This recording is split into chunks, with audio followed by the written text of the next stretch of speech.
"Your Honor, I gave him my life, and he gave me lies."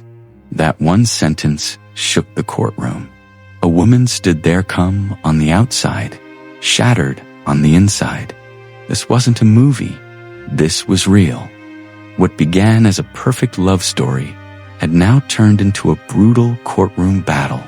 The Smith versus Collins divorce case wasn't just about betrayal, it was about truth, courage, and how a broken heart can lead to an unbreakable woman.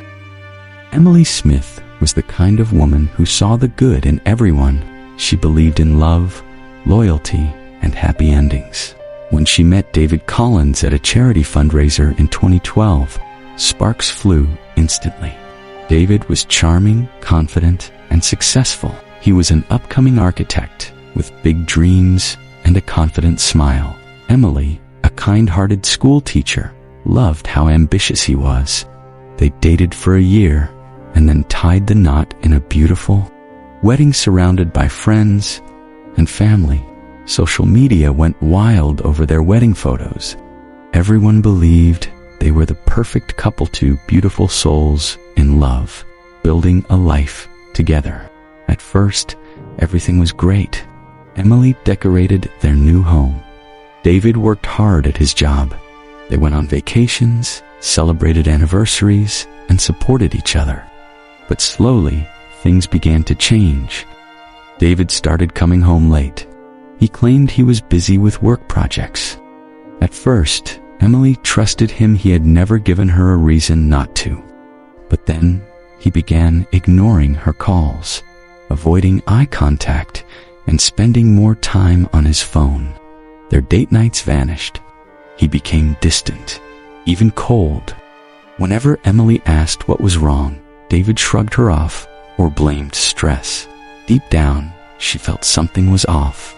She wanted to believe he still loved her, that the spark wasn't gone. But the silence in their home spoke louder than words. After one too many excuses, she decided to find the truth. She hired a private investigator, something she never thought she'd do. Within days, the truth unraveled like a nightmare. Her husband was seeing someone else, not just anyone, a young coworker from his firm. Emily sat alone in their bedroom, holding the evidence in her hands. Pictures, messages, hotel bills. Every page cut deeper than the last. Her heart ached, but her decision was clear. She would not stay in a marriage built on lies. The courtroom was packed.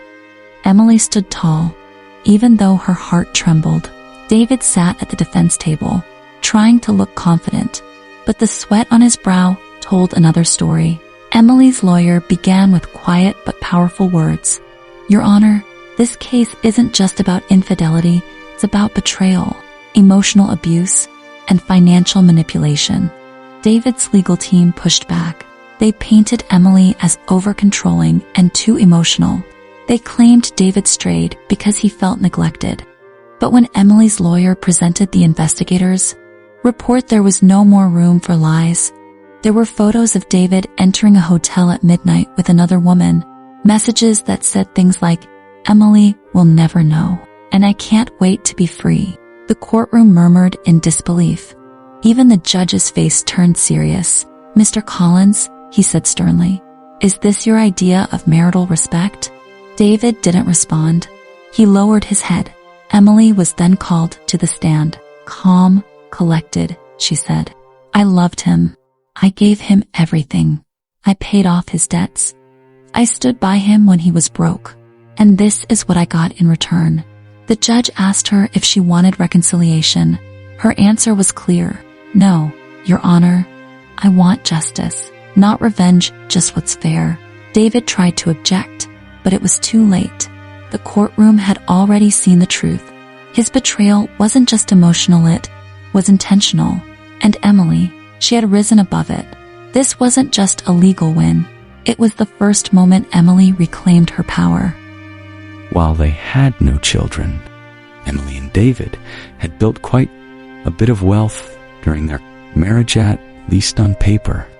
A suburban home worth $400,000, a beachside condo, stocks, retirement accounts. David wanted half. He argued that as a partner in marriage, he had a right to 50% of everything. But Emily had something more powerful than emotion: facts.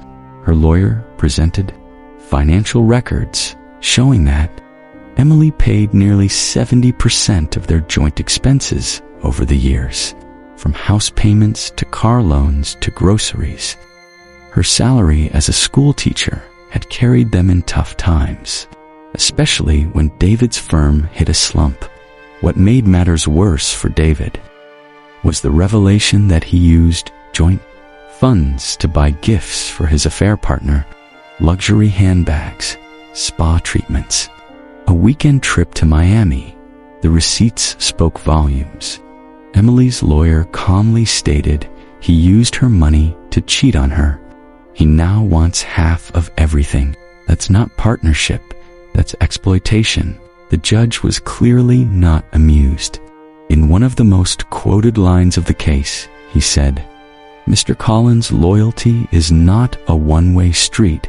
You cannot ask for a fair share. When you gave none of yourself to this marriage in the final years." David's lawyer scrambled, but nothing could undo the damage. The judge ruled that the majority of the property would go to Emily. David would receive a smaller share based on his actual financial input. Emily sat quietly, tears in her eyes, not because of the money, but because for the first time, the law had acknowledged her pain and sacrifice. Just as the case seemed finished, something unexpected happened. David stood up, not his lawyer. Not for another denial. This time, it was just him, his voice cracking, his face pale. "I want to say something," he said. The judge allowed it. The courtroom held its breath. "I messed up," David admitted. "I betrayed someone who gave me her entire heart. I didn't realize what I had until it was gone."